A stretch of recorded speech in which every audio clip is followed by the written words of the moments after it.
In 1905, Chicago filed an orphanage that did not exist. The line enters the ledger like any other date, ward count. A neat sum then keeps going past the edge of the paper as if the number wanted a hallway. The city drew a roof. The roof cast no shadow. A door was labeled, and the door did not lead anywhere you could walk. What the clerks called a home, the map called an empty lot.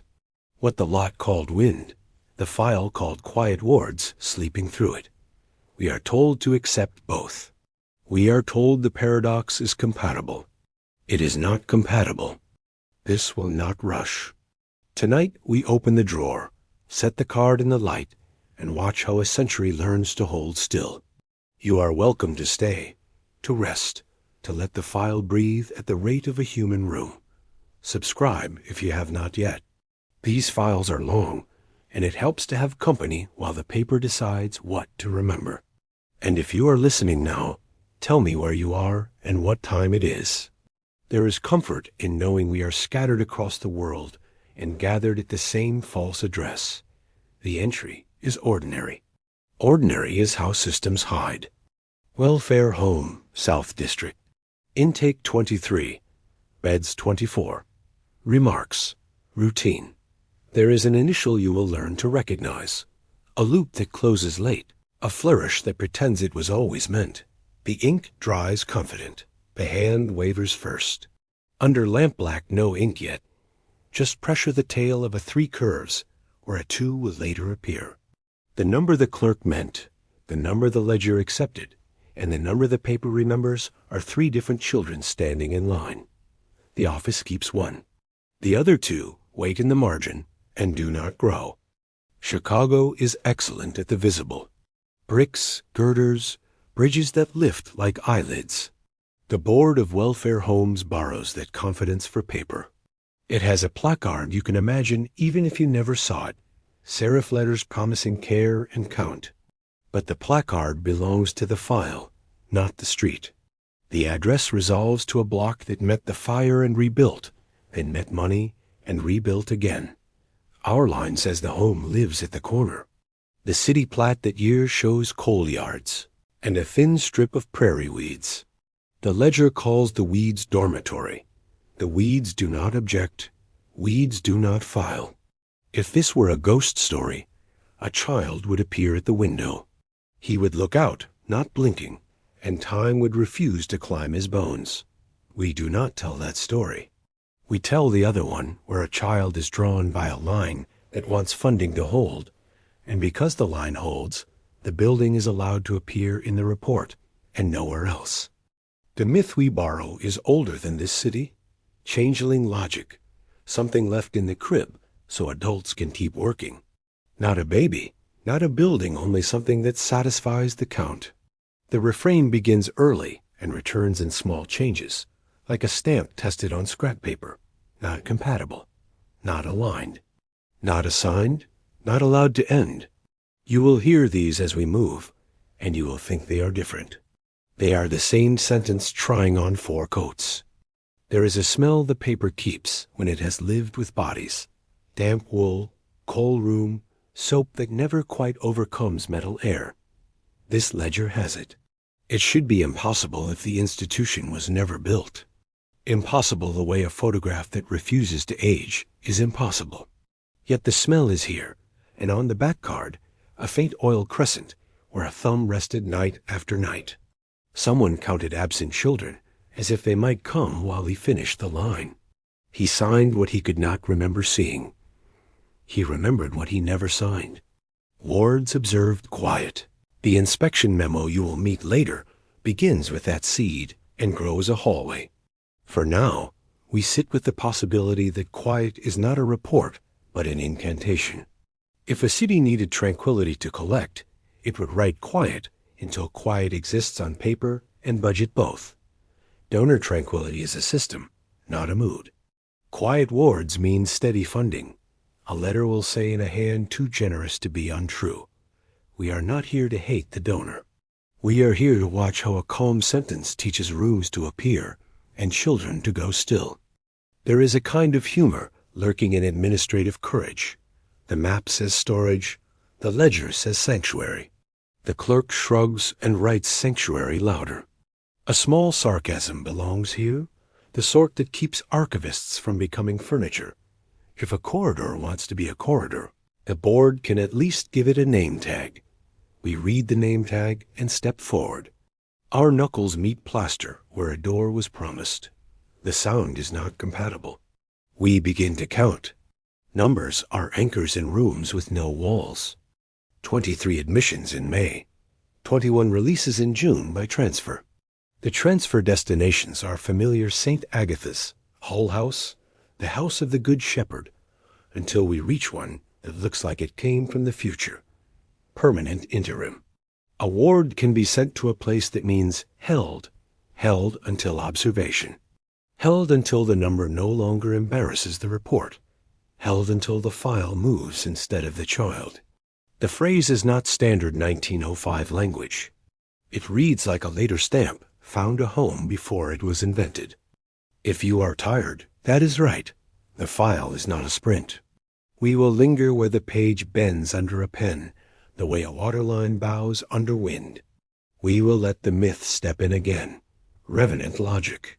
A boy returned each quarter for counting, unchanged, because the ledger needed him to be who the last entry remembers. He blinks in order. Age confirmed, not time. It is not that he refuses to grow. It is that growth would return a grant and collapse a line. There is a question you will want to ask now. Was there harm?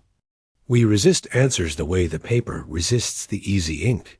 We will show you a cabinet card later. Matte surface, 7 faces at a doorway. The control print beside it fogs at the corners through UV. The subject darkens, then returns. The technician writes image unchanged, because impossible is not a word he is allowed to file. That is our forensic beat later. For now we remain at the drawer in the opening card. 3 dents pressed where a name would live. Kept, not kept, still recorded, no ink. Just pressure. Someone rehearsed the decision before deciding. It is traditional at this point to ask you for company. Ritual keeps the room from closing. Subscribe if this language feels like a place you can sit. Say the country and the time. Let the file hear you breathing. We will keep the pace human, which is slower than a scandal and faster than a statute of limitations. There is no outrage to spend. There is only record against trace, sentence against smell, number against dent. We do not resolve the paradox by picking one. We hold both and watch which one pays. A system loves what does not move. Numbers that move get questioned. Numbers that move get priced. Numbers that move get punished. Numbers that hold get paid. The board discovered a stillness that could be achieved without laying brick. You draw home. You file quiet. You add meals to a room that does not exist, and the meal chits will outnumber beds on a roster that never had a bed to start. We will count those trays when we reach the room card. For now, the paradox stands. The orphanage is a sentence that feeds itself. You might be tempted to imagine a villain with a mustache and a stamp. We have stamps in this drawer. The villain is throughput. The villain is an arithmetic that rewards the unrevised line. If the inspection asks where the door opens, you revise the map.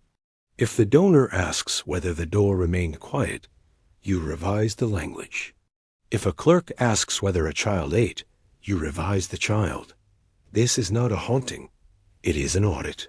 We end the opening where we began, with a number pressing from beneath. The ledger totals 23. Under raking light, the lampblack collects where a 24 wanted to live and was refused. Perhaps it was a clerical wobble. Perhaps it was a child returned to permanent interim so the month could equal the grant. The paper does not confess. It refuses a period. It wants a comma. Stay. We will follow the comma through the room that was named, and not built through an inspector's route that completes a corridor that the city replaced with storage, through a photograph that will not learn to fade, through a refrain that mutates until it becomes policy. Not compatible, gives not aligned, gives not assigned, is not allowed to end. This is the 8th file. We are the archivist and the room. We will open the next page when you are ready. The file gives us a placard before it gives us walls. That is the rhythm of systems. Symbols first, stone later, if stone ever comes at all. A square of paper nailed invisible to an invisible door, serif letters set in lines of authority. It reads, Chicago Board of Welfare Homes, established 1905. The sentence sits firm. The city lets the placard exist without asking if it casts a shadow. Placards are a promise, not a photograph. They are meant to tell you what will stand, not what already stands. A donor can read them in his parlor, miles away, and feel satisfied. A city clerk can file them in a ledger and close the drawer, certain that the children inside must therefore be safe. Placards are the architecture of confidence. But when we leave the page and walk the block, the confidence vanishes. The address listed is real enough, drawn in black ink on the municipal plan of the year. Numbered, bounded, filed. Yet the plan reveals only coal yards, a tool shed, and a thin lot of prairie weeds. The orphanage is there on paper, absent in the air. A contradiction no one resolved because no one wanted to look too hard. The oak desk where clerks leaned tells its own story. The wood is rubbed smooth in one place, as if an elbow pressed too long in hesitation. The groove runs deeper, where the wrist must have shifted each time the quill paused. These are not traces of certainty. They are traces of doubt. The file remembers the hesitation better than the city remembers the building. There is a smell clinging to the record. Paper should smell of dust and glue. But here the air carries damp wool, as though coats had been hung too close or bodies had leaned against the ledger too often. An orphanage without walls should not smell of wool, but it does. The paper is too honest to lie outright. It whispers what it has absorbed, even while the lines above it keep their perfect calm. Blueprints are supposed to be objective, but the blueprint filed for this building has a peculiar feature. It ends in an empty lot. The lines trail off as though the draftsman lifted his pencil mid-stroke. A corridor leads to nothing. A stair descends into soil. A window looks out on weeds that no wall was ever built to frame. A child might trace it with a finger and laugh. An adult must nod, pretend, and sign. Pretending is cheaper than construction. A placard promises order, but an orphanage that never stood cannot keep order with stone. So the file must keep order instead. Names in rows, ages in neat ink, beds listed by number. Each bed counted becomes its own wall. Each meal recorded becomes a door that opens. The file builds the orphanage room by room, ledger by ledger. Invisible to the city, but solid to the system that needs it. And yet, the cracks show. The address itself drifts. One year it is South Loomis, the next year South Laughlin. By 1907, the address is listed on a block where a bakery stands in photographs. The home moves across streets without foundations, migrating like a phantom, following the needs of the budget. Only the placard remains stable. Same name, same promise. The paper holds while the city erases. Weeds grow where beds are counted. Coal smoke drifts where hymns are reported. A placard whispers quiet wards. A plan shows storage. A fire map lists vacant. Each is true in its own frame. Together they collapse. And yet, collapse is never written. Instead, the file insists. Every time a number falters, the clerk presses harder, looping the ink into confident strokes. A child is entered, erased, re-entered. The page carries 3 versions of his name, and none of them feed him. But on the placard, his bed is real enough to reassure a donor. The desk, the smell, the groove, the placard, each is residue of a system that knew how to comfort itself. Chicago was a city of spectacle in 1905. The white city of the World's Fair had already burned into memory. Architecture was triumph, steel was gospel, order was skyline. It is almost comical. Then, and in this one instance, the orphanage existed only as words on a sign no one ever hammered into brick. A phantom carved not from smoke, but from signatures. We are left with the paradox. The city plan does not show the building. The welfare board insists the building stands. Which version is true? The answer is that truth is irrelevant. What mattered was that the placard existed. For a system built on records, the sign was the wall, the ledger was the roof, the numbers were the children. And the children themselves? They are caught between the weeds and the words. Neither admitted nor denied, only filed. This is how we enter the locus, a door that leads to paper. We pass through it not with feet, but with eyes. On one side, a block of weeds and smoke. On the other, rows of names that were supposed to live there. The placard holds the contradiction together, long enough for money to flow. It does not need bricks to be effective. It only needs belief. Belief can be printed. And so it was. The first real record is always a roll. A list neat as the teeth of a comb, lined with names and ages. The city clerk's hand, upright and thin, moves quickly, leaving behind rows that look disciplined, unremarkable, almost calm.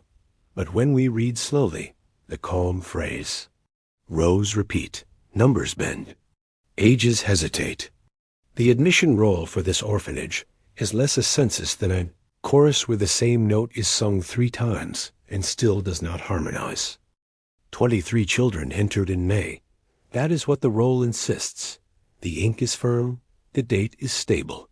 But even the very first name stumbles. It is written Elijah R., age 9. Then again, Elijah R., age 11. Then once more, Elijah R., age 9 again. 3 Elijahs stacked like a ladder against a wall that does not exist. 3 ages, 2 of them the same, one off by 2 years. You could call it a mistake, but the graphite dents beneath the lines tell a different story. Each age pressed before ink chose which digit to reveal. The hesitation is preserved like a fossil, pressed into the paper's grain. To an inspector, the roll is evidence of discipline. Children entered, names assigned, ages checked. But to the page itself, the roll is evidence of doubt. The clerk was writing a boy he could not see, and so he tried 3 versions of him until one seemed most believable. But he did not erase the others. The roll remembers every attempt, every contradiction. The boy is both 9 and 11, always arriving and never quite admitted. We read further. 3 sisters, surnamed Dent, listed ages 5, 7, and 10. But the dates of intake are inconsistent. The oldest enters in May. The youngest enters in June, a month later, though their surname and street match exactly. The middle child vanishes altogether, only to reappear in August under a different surname, now aged 8. The admission roll acts as if children can slide in and out of families the way numbers slide across a ledger. The city accepts this. The donor never sees the contradiction. But the page does. Margins begin to collect strange notes, small triangles marked beside some names, a double line under others. Next to Elijah's 3rd entry, a faint annotation, re-entered. The word looks modern, too modern for 1905. The cursive leans forward, less Victorian, more bureaucratic in tone, as though someone, decades later, returned to the file and added corrections in a hand that did not belong to the time. A child is not supposed to be re-entered. He either arrives or does not. But on this roll, children can be cycled like figures in an account. Entered, erased, entered again. Bodies reduced to numbers that can be moved when the totals do not match. The roll is supposed to stabilize the orphanage, to anchor its existence in ink, but the opposite happens. Each contradiction makes the phantom more unstable. The building wavers, growing less visible the further we read. If 23 children entered, where are the 23 outcomes? Some vanish into transfers we will examine later. Some simply dissolve, their row ending midline, no discharge date, no remark. Silence as conclusion. The file allows this. Silence is cheaper than consistency. Consider the roll as a kind of scripture. Each name written not for the child, but for the system that required faith. The clerks are its scribes. They copy what they are told to copy, repeating the mistakes, carrying them forward. When Elijah is written 3 times, he becomes 3 witnesses to himself. When the Dent sisters fragment and recombine, they testify to how a ledger can reshape a family by rearranging ink. Faith is not about accuracy. Faith is about repetition. If you repeat a contradiction enough times, it becomes harder to question. It begins to feel like truth. The roll also reveals something else, an obsession with evenness. Every line aims for completion. If one row looks short, a clerk adds an extra mark to balance the margin. If a child has no surname, the word unknown is written in perfect cursive, more elegant than any of the real names.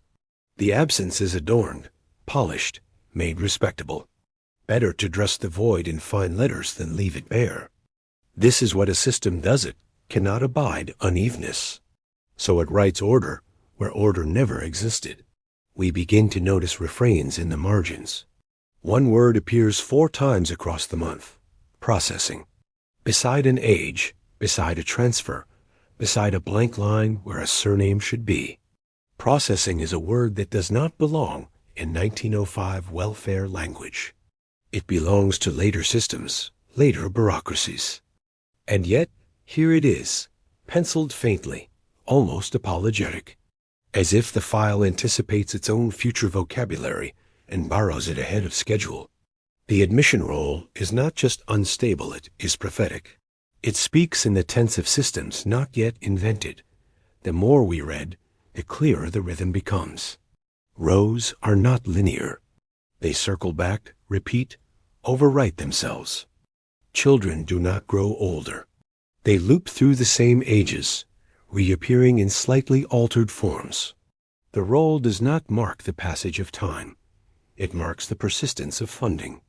Each new Elijah, each recombined Dent sister, each unknown child is a justification for another line in the budget. The file sustains itself by replicating names until the donor's faith is satisfied. By the bottom of the page, we count more anomalies than consistencies. But the roll is not embarrassed. It does not blush. It does not attempt to conceal the contradictions. Instead, it carries them calmly, as if to say, yes, Elijah is both 9 and 11. Yes, the Dent sisters are both together and apart. Yes, some children dissolve into silence, while others reappear without warning. This is not error. This is structure. The roll is teaching us how the orphanage survives without walls, by building itself out of contradictions that no one questions because the ink looks orderly. And in that quiet lesson, we begin to see the larger system at work.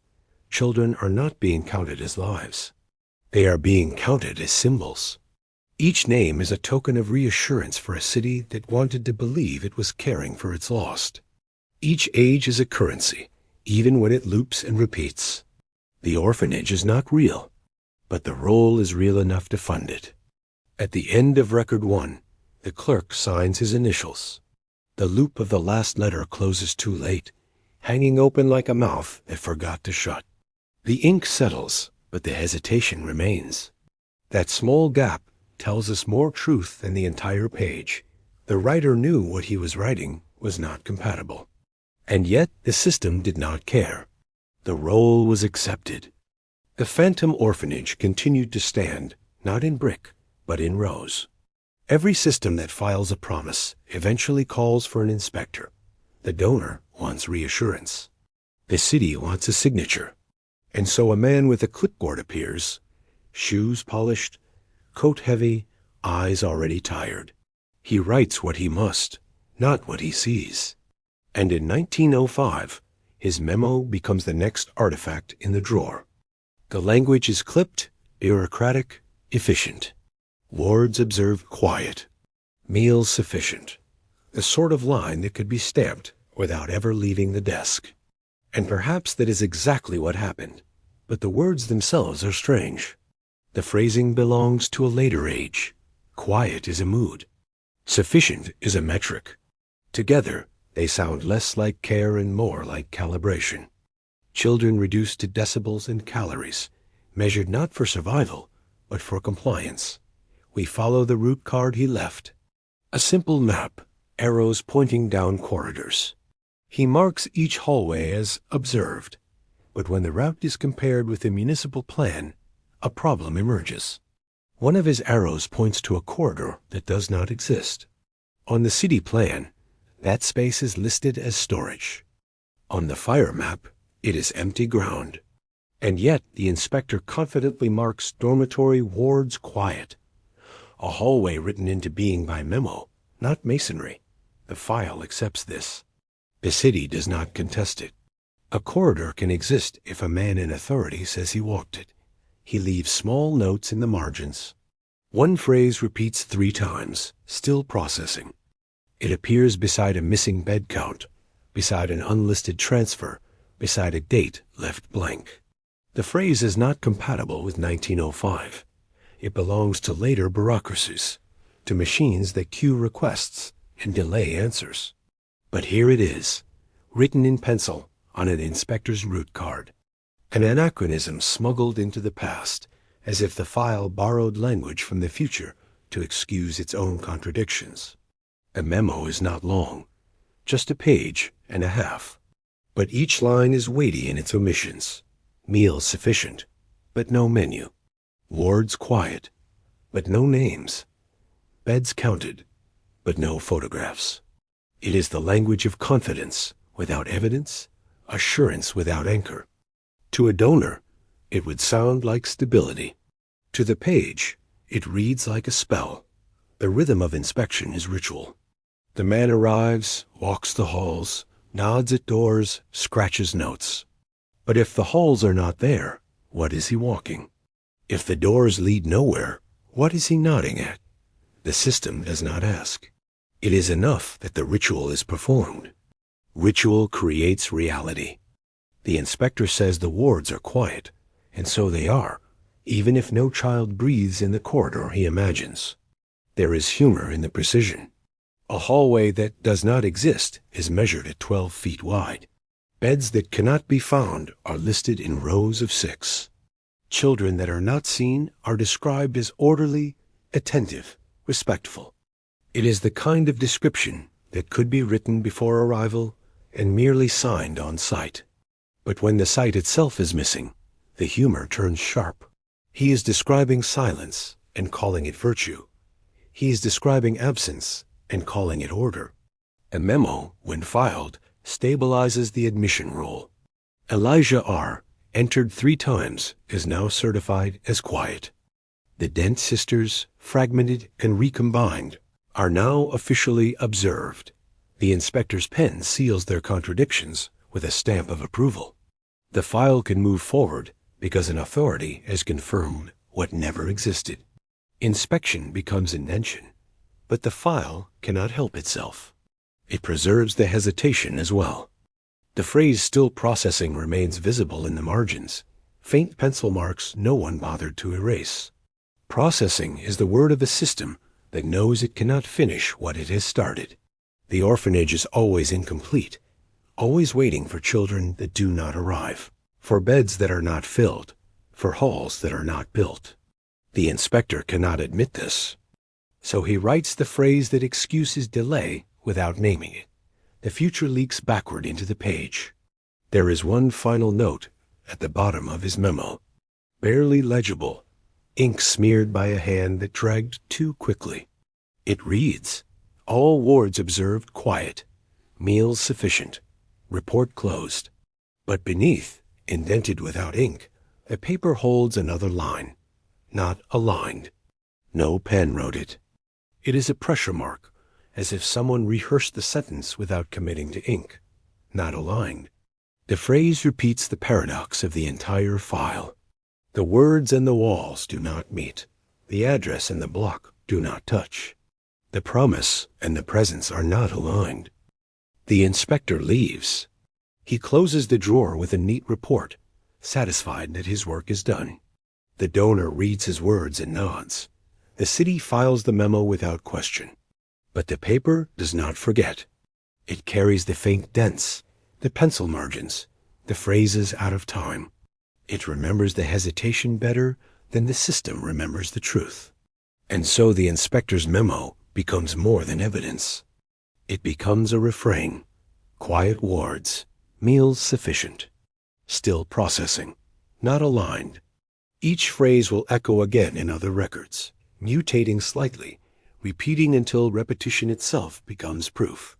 That is how a phantom survives, not by building walls, but by echoing phrases until no one dares call them false. The inspector never saw the orphanage, but the orphanage exists because he said he did. And for the system, that is enough. Every archive eventually opens to an image. Paper can lie in numbers and rows, but a photograph is supposed to anchor truth. In 1905, truth was sepia, heavy on card stock, a rectangle you could hold in your palm. The file of the Chicago Orphanage That Wasn't Real contains just such an image. Cabinet card, matte finish, edges dulled by fingers. The caption reads in neat type, South District Welfare Home, June 1905. 7 children stand in the photograph. They are arranged carefully, as though someone took time to pose them. 3 in front, seated, 4 behind, standing. A doorway frames them, though the doorway cannot be matched to any address on the block where the orphanage was supposed to stand. The walls are blank, textureless, more backdrop than brick. The children do not smile. That is not unusual for the age exposure times or long. Stillness was required. But their stillness feels absolute, not enforced by technology, but by command. They look out as if someone has asked them to be more than children ask them to become proof. At first glance, the photograph is ordinary. It could pass as evidence for any donor. Children clothed, present, visible. The ledger's numbers become faces. The placard's promise becomes image. This is how systems convert belief into sight. Produce a picture, and questions dissolve. But the file contains more than one copy. Beside the original sits a control print. Same image, same date, same children, same doorway. The control was tested under light in later years, as archivists checked for deterioration. And here is where the impossible begins. The control fogged at the edges, as expected. The chemicals of the paper responded, darkening. But the subjects in the center, the children, the doorway, did not shift. They remained exactly as they were. No fading, no bleaching, no aging. The technicians repeated the test, convinced it was a mishandled negative. The edges fogged again. The children remained unchanged. One note in the margin, written decades later, captures their frustration. Image stable? Impossible. The impossible is filed anyway. The photograph returns to the drawer, labeled with the same calm as any other record. But once you know, you cannot unsee. The children's faces are too fixed, their eyes too level, their clothes too timeless.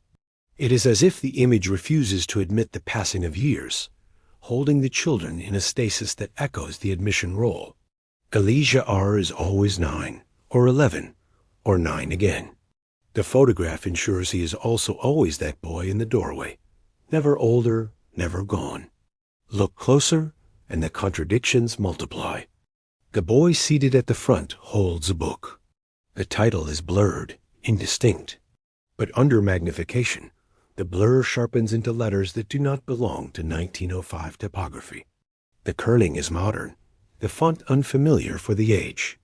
As if the book borrowed its title from a later era, smuggled backward into the child's lap. A detail small enough to overlook, but large enough to destabilize the image. One of the girls wears a ribbon. It shines oddly, brighter than the fabric around it. In ultraviolet testing, the ribbon glows faintly, while the rest of the image darkens, as though the ribbon were added later, or preserved differently, or simply refusing to obey the chemistry of its own time. The technicians circle it in red pencil. No explanation, no conclusion. Just a circle around the glow. The doorway itself is wrong. It is not proportioned like Chicago brickwork of the era. The lintel is too thin, the arch too flat. Architects reviewing the file years later could not match it to any known style in the district. It looks instead like a backdrop painted quickly, a stage piece meant to suggest solidity without ever providing it.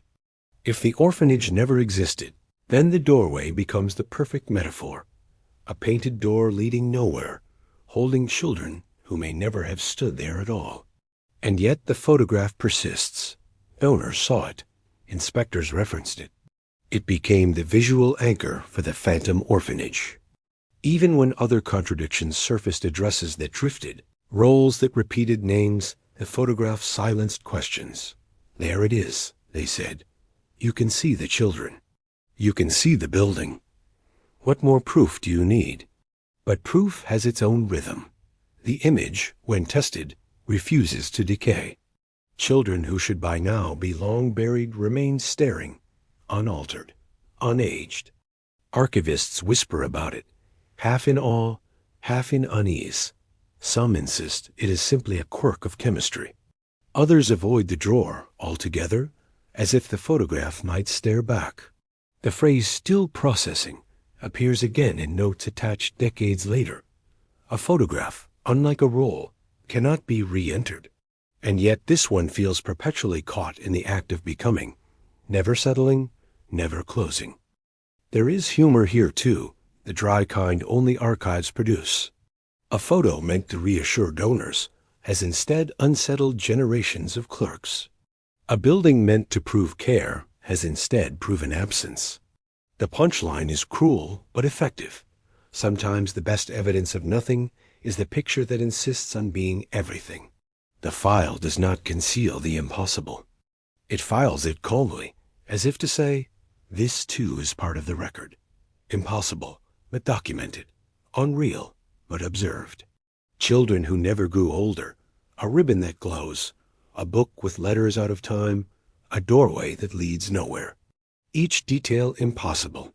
Each detail filed. The photograph is not a ghost story. It is a forensic artifact. It proves not that the orphanage existed, but that the system needed it to exist so badly it would accept even an image that contradicted its own chemistry. The camera became complicit in the fiction. The children became eternal witnesses, trapped in the moment of posing. And so the forensic beat teaches us what the roll and memo could not. The system does not fear contradiction. It collects it, arranges it, files it. The impossible is not rejected. It is stamped and stored.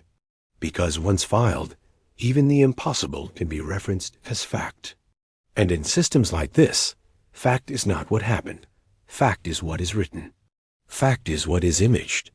Fact is what can be pulled from a drawer and shown.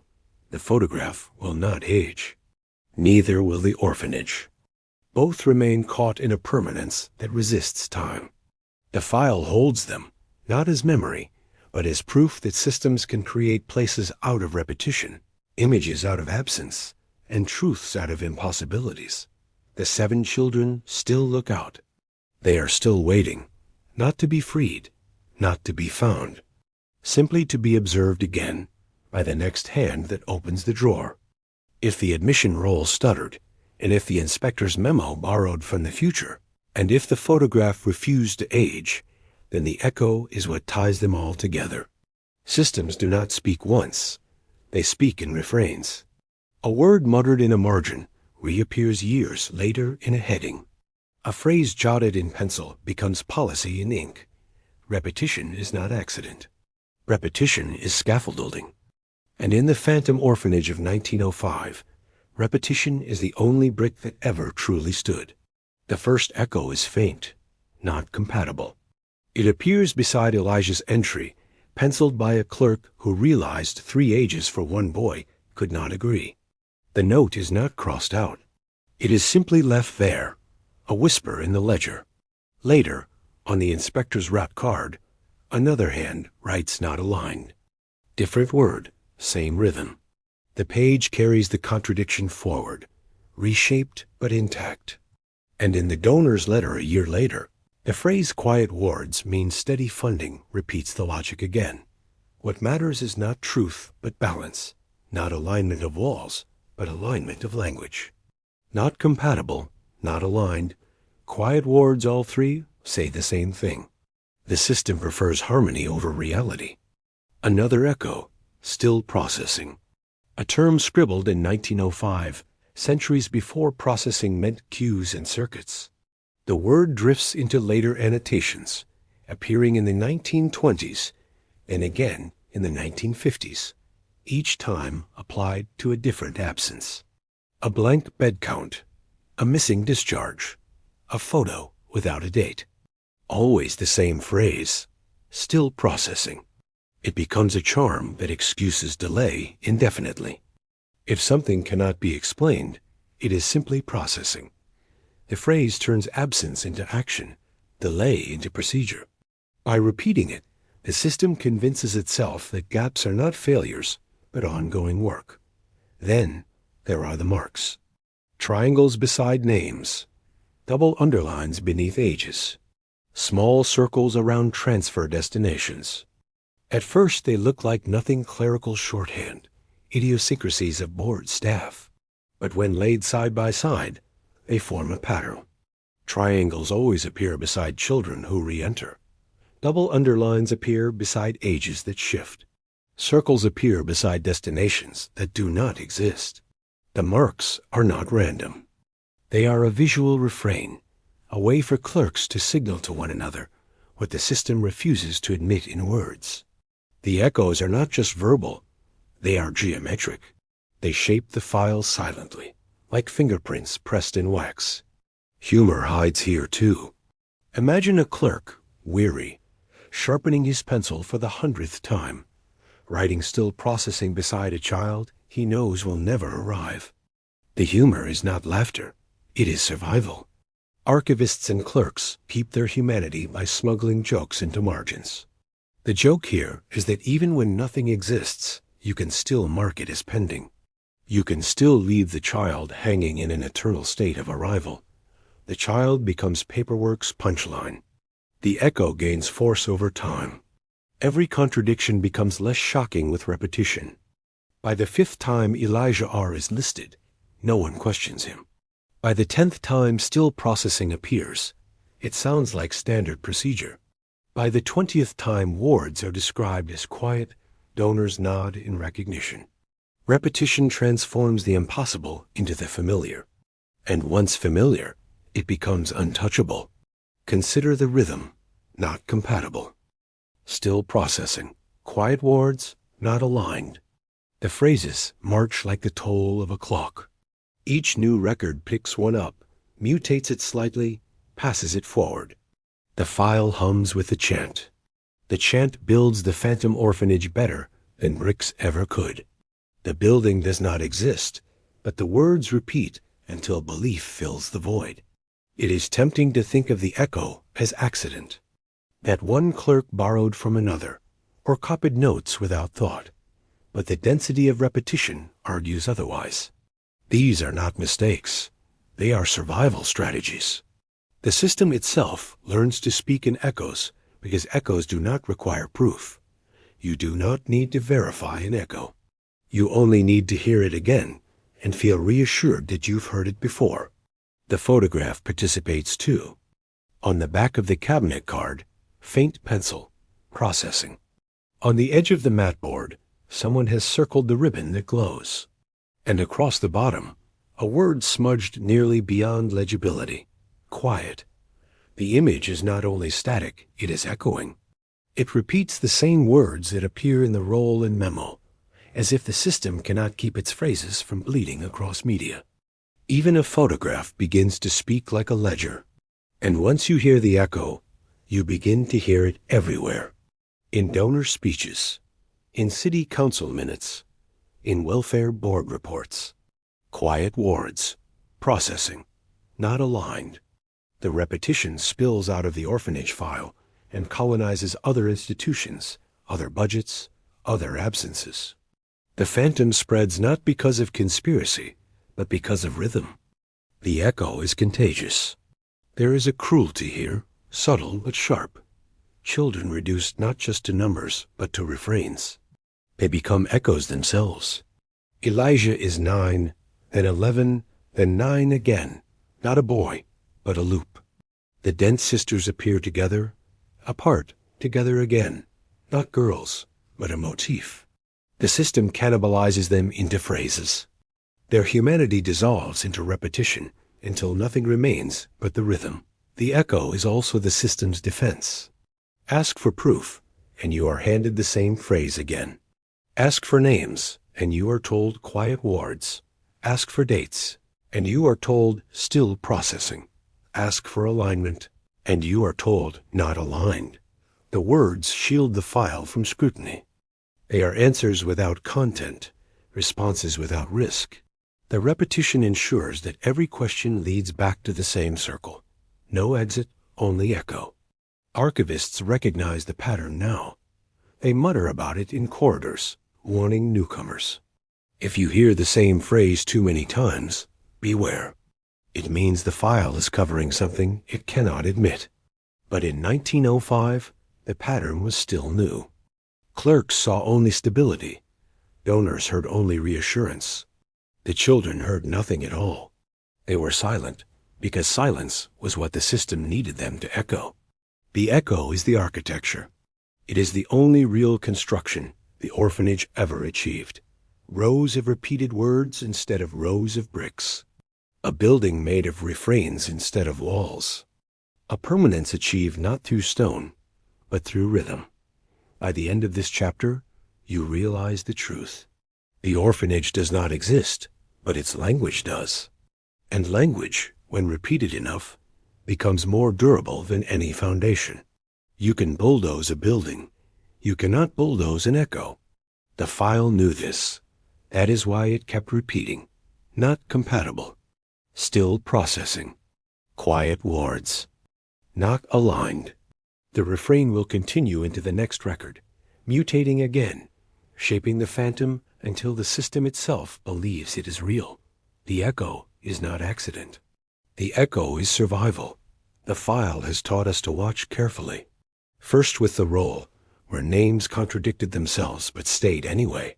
Then with the memo, where a corridor existed because someone wrote it. Then with the photograph, where children refused to age. And then with the echo, where phrases became bricks, words became walls. All of it preparing us for the reveal. The orphanage itself is not a building at all. It is a system. It survives not in space, but in paper. It lives not in walls, but in repetition. Systems do not require presence. They require rhythm. So long as reports arrive on schedule, donors remain satisfied. So long as inspections are filed, city councils nod. So long as photographs can be produced, the public believes. The children can vanish, the building can evaporate, but the system does not falter. It hums on, like a machine that only needs the appearance of motion. The reveal comes slowly, almost politely. In a ledger titled Transfers, 1906, rows of children leaving the orphanage. But when you trace them, the destinations collapse. St. Michael's Home, closed in 1904. North Asylum, never built. Private care with families unlisted. The transfers are departures without arrivals. Children leading for places that do not exist. Children arriving nowhere. And yet the totals add up neatly at the bottom of the page. The math is satisfied. The donor is satisfied. The system is satisfied. It becomes clear. The orphanage is not real, but the flow is. Numbers move, like water, from intake to discharge to transfer. The system does not need the children themselves. It needs the motion of children. Like coins sliding through hands, the value is in circulation, not in presence. The phantom survives because the ledger never stops moving. The humor here is dark. A child can vanish into silence, but as long as the ledger carries his name one more step, no one complains. It is the equivalent of drawing a map where the streets loop endlessly, and then insisting the city must be thriving because the roads connect. No houses needed, no lives required. Only the neatness of the grid. Patterns reinforce this. The inspector's memo about quiet wards reappears in city council minutes. Councilmen repeat it as proof that the district is stable. Newspaper clippings echo the line. Wards observed quiet, meals sufficient. The phrase migrates, like spores, attaching to other institutions. Quiet wards in one orphanage, quiet wards in another, until the whole welfare system sounds identical. The phantom orphanage is no longer unique. It is replicated in every echo. At some point, the system stops needing the building at all. It runs on reports, on signatures, on words. The building was always secondary, always an afterthought. Paperwork is the real architecture. Paperwork can survive without bricks, but bricks cannot survive without paperwork. The reveal is not just that the orphanage never existed, but that it never needed to. Donors, of course, were comforted by this. They wanted reassurance, not reality. They wanted to believe their money clothed and fed children, even if those children looped endlessly on paper. Reality would have been messy. Children age, resist, demand. Ledgers do not. A child in ink never rebels, never grows, never needs more. A child in ink is perfect, eternal, obedient. And so the system prefers the child in ink. The Elijah who is 9 and 11 and 9 again is easier than the Elijah who would have been 19, restless, leaving. The Dent sisters who fragment and recombine are easier than 3 real girls who would one day demand lives of their own. The phantom child is smoother, more malleable, more useful. And so the system reveals itself, not as caretaker, but as inventor. It invents children to satisfy numbers. It invents corridors to satisfy inspections. It invents photographs to satisfy belief. It invents echoes to satisfy continuity. In this way, the orphanage is not failure. It is success.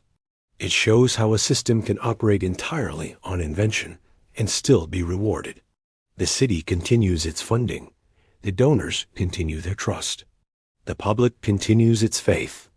And the file continues to hum, satisfied with its own rhythm.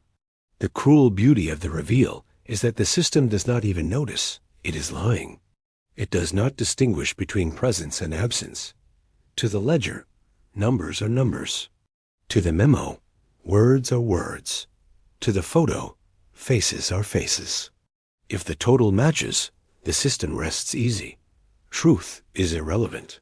Harmony is everything. You can almost admire the elegance. A building that never stood consumes funds for a decade. Children who never existed receive clothes and meals on paper. Inspectors walk corridors that never stood. Photographs show faces that refuse to age. And all of it is filed calmly, stamped as routine, repeated until it becomes unremarkable. That is the power of systems. They do not need to deceive deliberately. They only need to repeat. Repetition is indistinguishable from reality. The echo taught us this. But the reveal makes it undeniable. The orphanage is not a phantom haunting the city. The orphanage is the city itself. It is the bureaucratic machine learning how to feed on language instead of presence. It is the system revealing its true shape. Not walls, not children, not care. Only files. Only repetition. Only rhythm. And once you see it here, you see it everywhere. Hospitals filing beds that do not exist. Prisons counting bodies as numbers rather than names. Schools reporting attendance as if the students were interchangeable. The orphanage is simply the earliest visible form, the ghost in the record. The lie so thorough it became indistinguishable from truth. The reveal is not collapse. It is triumph. The orphanage was never real, but the system is more real than ever. It will outlive the clerks, the donors, the children. It will survive in files and echoes, long after the block where it supposedly stood has been rebuilt a dozen times. The system does not need buildings. It only needs repetition. And so the phantom continues, not as ruin, not as legend, but as blueprint. The file itself, a kind of manual for how to create care out of nothing, belief out of contradiction, permanence out of echo. The system reveals itself not in error, but in perfection. The perfection of a lie, repeated until no one remembers the truth it replaced. The orphanage was never real. The system always was. The file is almost done. We have walked through names that looped, corridors that bent into air, photographs that refused to fade, echoes that became walls, and a system that revealed itself as more permanent than stone. What remains now is the residue, the aftertaste of the archive, what clings to us after the drawer has been shut. Residue is not mistake. It is what persists when everything else has been erased. Look at the last page of the folder. A simple closing note, unsigned, undated. The paper is thinner, the ink lighter. The words are brief, all words accounted for. File complete. But beneath the ink, the paper holds more. Indentations, the ghost of other sentences pressed into its surface. Turn the page sideways, hold it to the light, and they appear like whispers. Still processing, not aligned. Quiet words, the same refrains, but now without ink. As if the system no longer needed to write them, it only needed to think them. The residue is not what you see. It is what you cannot stop hearing. The thesis is simple, though its simplicity cuts deep. The orphanage was never about children. It was about the rhythm of language, the comfort of repetition, the ease of funding without friction. It was about proving to donors that care existed, even if it didn't. The children were incidental. The system did not need them. It needed their names, their numbers, their echoes. That is the truth the file leaves behind. Systems consume symbols, not lives. There is a ritual quality to the ending. We return, one last time, to the roll. The names are read aloud, softly, slowly. Alasia R. 9, 11, 9 again. The Dent sisters, together, apart, recombined. Unknown boy, entered, discharged, entered again. Each name called, each contradiction left unresolved. It feels like a roll call in a schoolroom, but the room is empty. The echoes answer in place of children. The ritual is completed. The system rests. There is humor even here, though it is bitter. A child who never lived is called 3 times and still does not respond. A corridor that never stood is marked observed once more. A photograph that will not age is filed again under archival. The punchline is the same as it has always been. Absence can be made to behave like presence if you repeat it often enough. The system laughs, though softly, through the clerks who copied the joke into margins. The residue spreads beyond the file. We find it in hospitals filing empty beds, prisons reporting full cells, schools counting silent desks. The orphanage is not isolated. It is a template, a first rehearsal for the larger systems that would follow. The residue is what clings to every institution that learns the trick of survival without substance. And once you notice it here, you notice it everywhere. The closure is not comfort. It is recognition. That repetition builds structures sturdier than stone. That words can replace walls. That echoes can replace lives. The phantom orphanage is not a failure of record. It is the success of system. It shows us how easily language can conjure reality, how cheaply contradiction can be smoothed by refrain, how thoroughly belief can be purchased with echoes. We close the file, but the echo lingers.